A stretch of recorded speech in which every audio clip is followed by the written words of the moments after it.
Halo, dalam video ini saya akan menunjukkan cara menyesuaikan antamuka kaca cair yang menarik pada iOS 26 dengan mudah.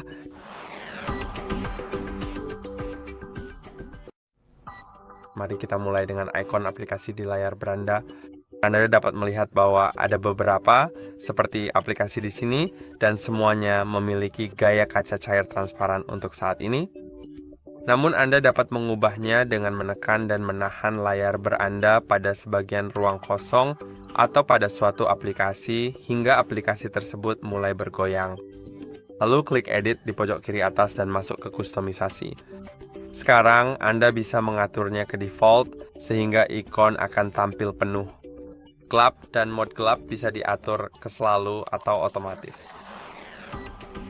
Lalu masuk ke jernih dan Anda bisa mengaturnya ke terang, gelap, atau otomatis. Dan juga di tinted akan ada beberapa ikon yang seperti yang Anda lihat setransparan, tapi Anda bisa mengubah rona dan saturasinya.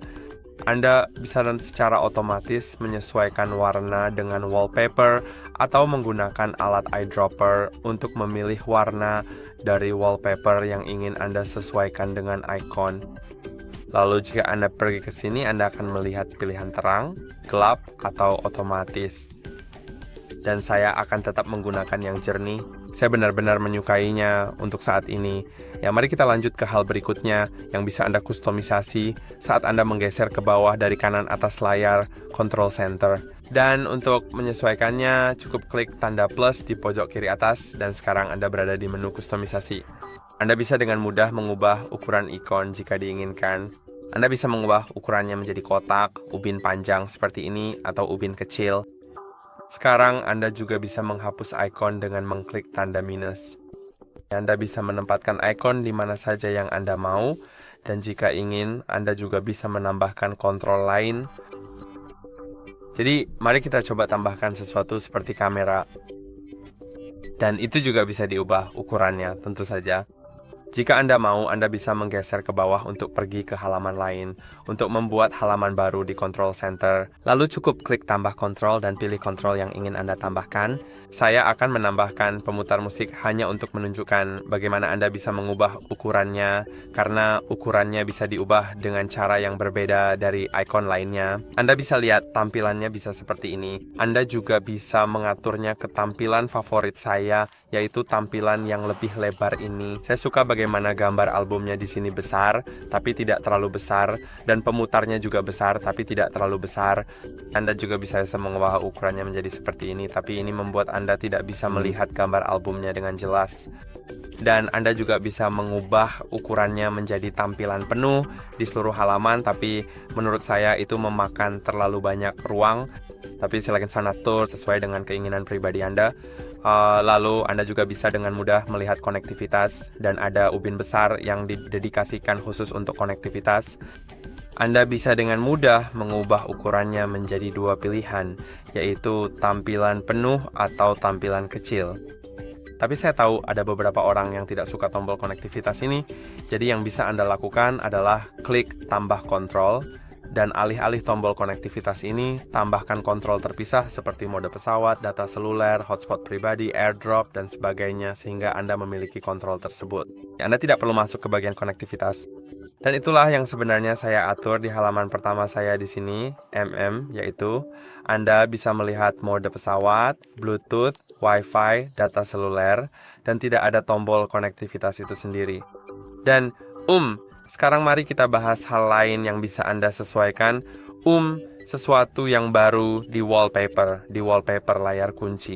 Jadi jika kamu bisa SK Kurasa, kamu sudah bisa melihatnya, bagaimana jamnya menjadi lebih besar. Dan ya, Anda dapat menekan dan menahan, lalu mengeklik kustomisasi. Dan sekarang Anda dapat mengubah ukuran jam itu, dan dapat diubah ukurannya, sesuai keinginan Anda tentu saja.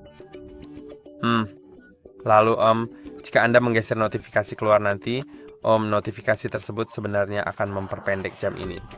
Jika saya punya notifikasi, akan saya tunjukkan kepada Anda, tapi saya tidak tahu apakah saya memilikinya. Sekarang tombol ini pada dasarnya seperti mengaburkan foto di beberapa bagian dan membuatnya lebih dinamis atau semacamnya. Sekarang jika Anda menekan 3 titik, Anda bisa masuk ke efek kedalaman dan mengaktifkannya. Tapi saya tidak tahu apakah itu tersedia di wallpaper ini. Saya kira tidak demikian. Tidak ada kedalaman pada wallpaper ini, tetapi di beberapa wallpaper lain tentu saja seharusnya ada. Kini Anda juga dapat mengeklik widget untuk menyesuaikannya. Widget telah dipindahkan ke bagian bawah layar, sedangkan di iOS 18, widget berada di bawah jam, tetapi tidak di bagian bawah layar. Mungkin Anda juga dapat menyesuaikan tombol-tombol ini di bagian bawah. Saya akan mengeklik minus untuk menambahkan pintasan lain, seperti center. Sekarang pada layar terkunci, menekan dan menahan tombol ini akan mengakibatkan center menyala. Dan sekarang mari kita klik selesai. Dan saya sangat berharap saya punya beberapa notifikasi yang penting hanya untuk dapat ditunjukkan kepada Anda. Tapi saya tidak begitu yakin mengenai hal itu. Baiklah, mari kita lihat. Sekarang kayaknya nggak punya notifikasi. Tapi jika saya punya, maka jamnya akan sedikit mengecil. Sekarang mari kita lihat juga apa lagi yang bisa kita sesuaikan. Jadi di pengaturan sebenarnya tidak banyak yang bisa disesuaikan, tapi Anda bisa pergi ke tampilan dan kecerahan misalnya, dan mengaturnya ke mode gelap atau terang jika Anda mau. Kalau begitu di pusat kendali tidak ada apa-apa di sini. Dan sebagai hal terakhir, saya akan menunjukkan kepada Anda dua hal terakhir. Yang pertama-tama adalah Safari. Anda dapat melihat bila ini di bagian bawah, cukup keren. Kelihatannya bagus, tetapi jika Anda mau, Anda dapat menekan 3 titik di sini. Tidak sebenarnya tekan tombol ini seperti yang mungkin Anda perhatikan. Anda perlu mengklik pada 3 titik yang biasanya terletak di sudut layar saya rasa. Dan seharusnya ada opsi yang jelas dan mudah ditemukan untuk itu. Seperti memindahkan bilah atas yang saat ini berada di bagian bawah layar ke posisi bilah alat yang lebih konvensional di bagian atas. Tapi sayangnya saya tidak bisa menemukannya sama sekali di antarmuka ini. Jadi jika tidak ada di pengaturan, maka itu tidak bisa dilakukan. Saya akan coba cari. Oke, mari kita pergi ke Safari di aplikasi dan pengaturan. Saya tidak tahu apa yang sebenarnya dan persisnya terjadi di sana. Aku tidak begitu melihatnya. Oke, saya sebenarnya melihatnya. Itu di sini. Jadi, Anda dapat mengaturnya ke tampilan ringkas yang ada saat ini. Anda juga dapat mengaturnya ke tampilan bawah. Lalu tampilan bawahnya akan terlihat seperti ini. Seperti yang Anda lihat. Saya tidak begitu menyukainya, tetapi sebagian dari Anda mungkin akan menyukainya. Dan tampilan atasnya seperti ini. Dan hal terakhir yang ingin saya tunjukkan kepada Anda adalah opsi baru di aplikasi telepon yang memungkinkan Anda memilih antara 3 tab atau 5 tab. Dan yang perlu Anda lakukan adalah pergi ke bagian panggilan, lalu klik tombol di kanan atas ini, dan Anda bisa mengaturnya ke mode klasik sehingga favorit berada di tempat yang berbeda dari riwayat panggilan, dan juga pesan suara memiliki bagiannya sendiri. Tapi yang secara pribadi saya sangat suka adalah ada opsi terpadu yang benar-benar baru yang membuat semua favorit Anda masuk ke bagian panggilan, dan juga pesan suara Anda akan secara otomatis ditampilkan di bagian yang terbaru.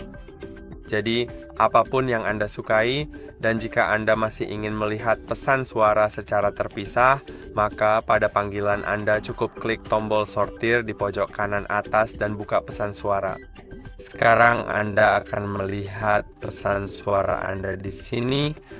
Dan saya harap video ini bermanfaat. Jangan lupa untuk like dan subscribe. Dan sampai jumpa di video berikutnya.